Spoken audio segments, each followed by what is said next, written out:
जय हिंद दोस्तों, आज की वीडियो में बात करेंगे पाकिस्तान से मुजफ्फर और भारत की शेरनी नाजिया इलाही खान। दरअसल ये डिस्कस करने वाले हैं एक ओथ के बारे में, जहां पर भारत की हिंदू महिलाओं ने कसम खाई है। एक ग्रुप में कसम खाई गई कि हम मुसलमानों से कोई भी सामान नहीं खरीदेंगे और ना ही उन्हें कोई सामान बेचेंगे। इसके ऊपर हम आज नाजिया इलाही खान के ब्लंट रिएक्शन देखेंगे। आप इस वीडियो को एंड तक जरूर देखिएगा, काफी इंटरेस्टिंग इन्फॉर्मेशन है और नाजिया जी के बेबाक बयान आपको यहाँ पे देखने को मिलेंगे। चैनल पर नए हैं, चैनल को सब्सक्राइब करना मत भूलिएगा। आज से हम संकल्प लेते हैं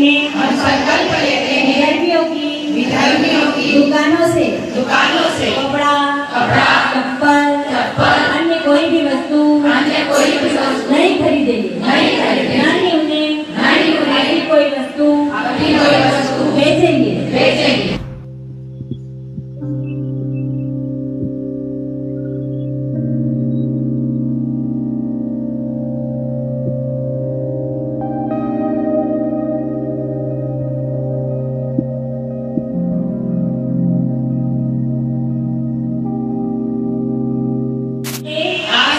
संकल्प लेते हैं विधर्मियों की दुकानों से कपड़ा चप्पल अन्य कोई भी वस्तु नहीं खरीदेंगे, ना ही उन्हें कोई वस्तु बेचेंगे।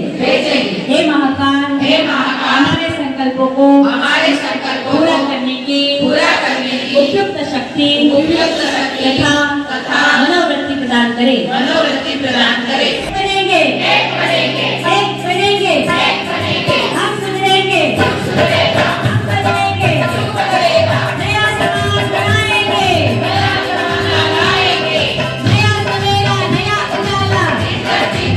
जी बहन, आपने ये वीडियो देखी। वीडियो के अंदर जो वहाँ पर एक ओथ लिया जा रहा है, हलफ लिया जा रहा है कि मुसलमानों की शॉप्स के ऊपर से ना तो कपड़ा खरीदा जाएगा, ना उनसे कोई जूता खरीदा जाएगा और ना ही उनको चीजें बेची जाएगी। तो ये क्यों ये ओथ लेने की जरूरत क्यों महसूस हुई और इसका क्या आप देख रही हैं कि इसका क्या पस मंजर क्या है?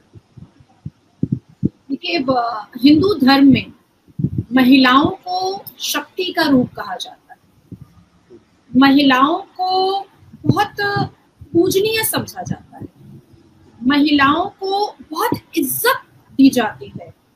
मैं महाराष्ट्र के पुणे में, मैं कल रात को ही महाराष्ट्र से आई हूँ। मेरी सतारा में, पुणे में और महाबलेश्वर में 3 सभाएं थी। उन 3 सभाओं में तकरीबन मुझे ऐसा लगता है 5 लाख से ऊपर, अगर लोग मेरे इंस्टाग्राम को फॉलो करते हैं तो वो फॉलो करके देख सकते हैं, 5 लाख से, सारे सभाओं में 5 लाख से ऊपर सनातनी हिंदू थे और मैं अकेली मुसलमान लड़की, एकदम अकेली 5 लाख की भीड़ में।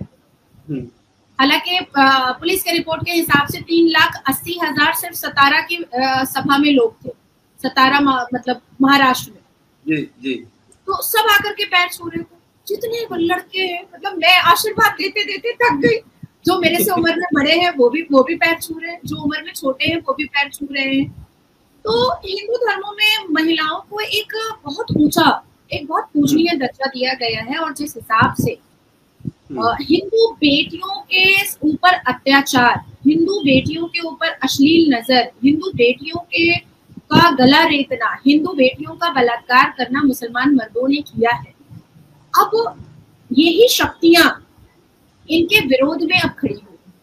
हालांकि मैं कहना चाहूंगी कि बहुत देर हो गई, मेरे हिसाब से बहुत देर हो गई। मुझे याद है बहुत अच्छे से मुजफ्फर भाई के 2018 तक मैंने मुसलमान रेस्टोरेंट में खाया है, मुसलमान जगह से मैंने कपड़े खरीदे हैं और 2018 के बाद से मैं ना ही मुसलमान गलियों में जाना सही समझती हूँ, ना ही मुसलमान दुकान से कुछ खरीदना सही समझती हूँ और ना ही मुसलमान रेस्टोरेंट में मैं खाना सही समझती हूँ, बिल्कुल सही नहीं समझती हूँ। क्योंकि देखिए, मेरा भारत बहुत खूबसूरत है। मेरा भारत हमेशा से सारे धर्मों का सम्मान किया है। मेरे भारत में अजान का सम्मान किया जा रहा था, लेकिन जब शोभा यात्रा पर और राम भक्तों के ऊपर पत्थरबाजियां हुई, तब दिल में ये एहसास जगाने की मुसलमानों ने कोशिश की कि आप मुस्लिम होकर के आप किसी और धर्म के लोगों पर पत्थरे मार रहे हैं और हिंदू गलियों में जब अजान की आवाज आती है तो वो तो कुछ नहीं बोलते, वो तो कुछ भी नहीं कहते। आप ब्रिज के नीचे आप मजार बना देते हैं, आप समुद्र के किनारे मजार बना देते हैं, हालांकि अल कुरान के हिसाब से मजार परस्ती गुनाह है।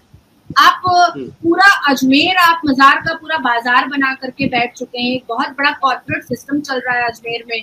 तो ये सारी चीजें आप कर रहे हैं। 77 साल से किसी भी हिंदू को कोई आपत्ति नहीं हुई है, लेकिन हिंदू को आप आज भी काफिर बोल रहे हैं। आप आज भी उनकी बहू बेटियों को कंधे पे उठा करके आप बलात्कार कर रहे हैं। आज भी आप इस्लाम के जस्टिफिकेशन पर आप बलात्कार करने को आप जिहाद का नाम दे रहे हैं। आप जोर जबरदस्ती आप हिंदुओं को कन्वर्ट करवा रहे हैं। तो ये सारी चीजें कब तक बर्दाश्त होंगी, कब तक बर्दाश्त होंगी? अब देखिए असदुद्दीन अवैसी के छोटे भाई ने, जोड़ा अवैसी है उसका छोटा भाई, क्या बोला?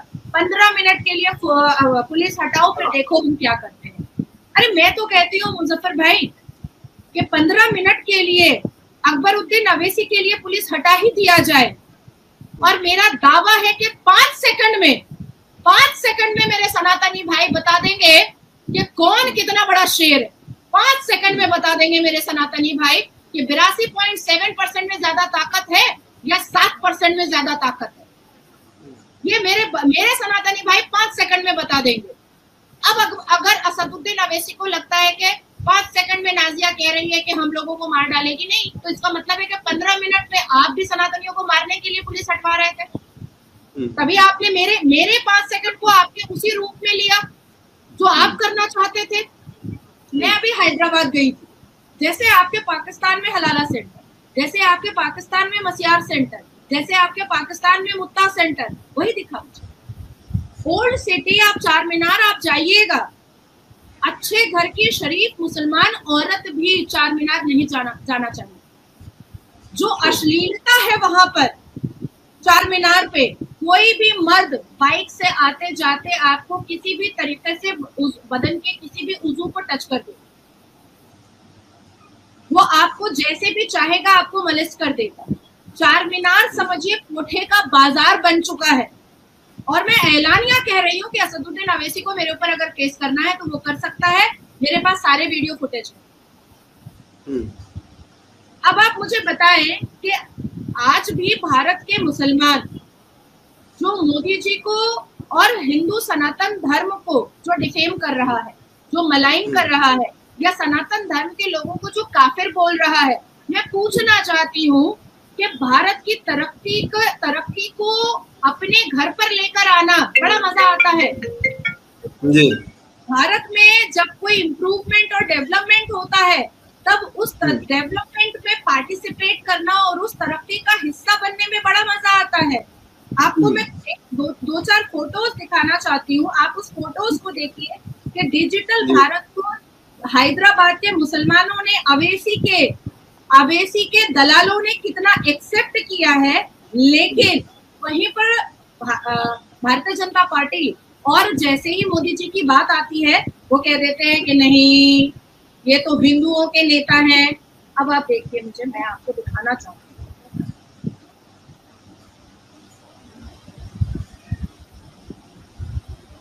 ये अल कुरान की किताब की दुकान है जी।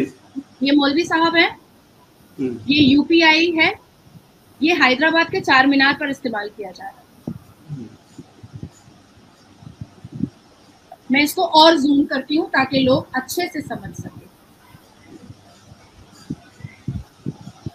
ये मौलवी साहब है, ये पीछे दिख रहा है जी, बिल्कुल दिख रहा है। अब मैं आपको जूम करती हूँ, ये यूपीआई है जी, यूपीआई है।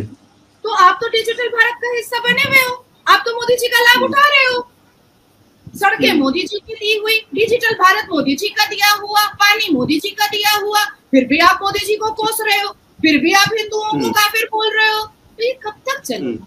अब मैं आपको दिखाती हूँ, मैं इसलिए काफी चीजें देखी, ये मैंने चूड़ियां खरीदी हैं और वहां पे यूपीआई, मैंने उनसे बातचीत भी की है।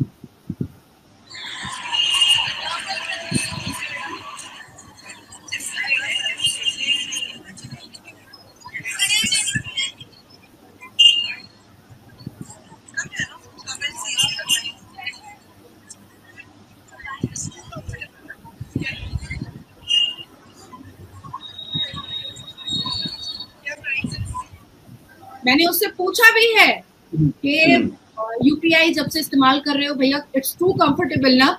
कह रहा है दीदी बहुत अच्छा हो गया है, बहुत अच्छा हो गया है, जब से यूपीआई आया है तब से हम लोगों के लिए बहुत आराम। तो दोस्तों, आपने यहाँ पर नाजिया इलाही खान के बेबाक बयान सुने और भारत की शेरनी ने सारी बातें ओपन आपके सामने रखी हैं। दोस्तों, आपने हाल ही में न्यूज सुनी होगी कि गुजरात के एक मंदिर पर हमला हुआ था और उस मंदिर को तोड़ने की कोशिश की गई और उसके बाद से महिलाओं का गुस्सा काफी फूट गया और महिलाओं ने एक ग्रुप में एक ओथ लेना शुरू किया और उन्होंने ये भी कहा कि हम ना ही किसी मुसलमान भाई को अपना सामान बेचेंगे, ना ही उनसे कोई सामान।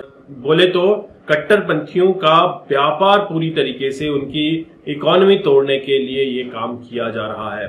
दोस्तों, दरअसल बात यह है कि इनके अत्याचारों से महिलाएं इतनी दुखी हो चुकी हैं कि आज उन्होंने इस तरह का कदम उठाया है और ऐसा ही कुछ आपको पाकिस्तान में भी देखने को मिलेगा। महिलाओं के अधिकारों का हनन आपको समय समय पर देखने को मिलता है। महिलाओं को जहां पे पैर की जूती समझा जाता है, घर की चार दीवारी के अंदर उनको कैद करके रखा जाता है और जिस तरह से उन पर इस्लामी कानून थोपे जाते हैं, जबकि वो अपने आप खुद उन कानून को फॉलो नहीं करते हैं, फिर भी महिलाएं घर से निकलकर कुछ दिलेर महिलाएं हैं, अपना अगर कुछ काम करना चाहती भी हैं, जॉब करना चाहती हैं, बिजनेस करना चाहती हैं, तो उनको गलत निगाह से देखा जाता है। लेकिन भारत में इतनी आजादी मिलने के बाद भी महिलाओं ने इस तरह का कदम क्यों उठाया, ये भी सोचनीय विषय है। दोस्तों, भारत की शेरनी ने यह कहा कि भारत में महिलाओं को देवी के तौर पर पूजा जाता है। बच्चियों को नवरात्रियों के दिनों में उनके पैर धोकर उनका पानी पिया जाता है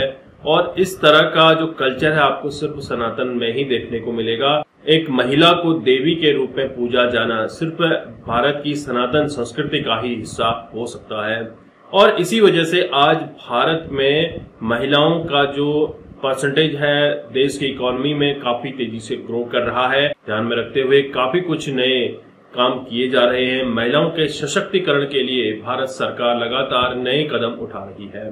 दोस्तों, आपको ये नाजिया इलाही खान के ब्लड रिएक्शन कैसे लगे जरूर कमेंट कीजिएगा। चैनल पर नए हैं, चैनल को सब्सक्राइब करना मत भूलिए। मैं आपको मिलता हूं नेक्स्ट वीडियो में, तब तक के लिए थैंक यू। जय हिंद, जय भारत।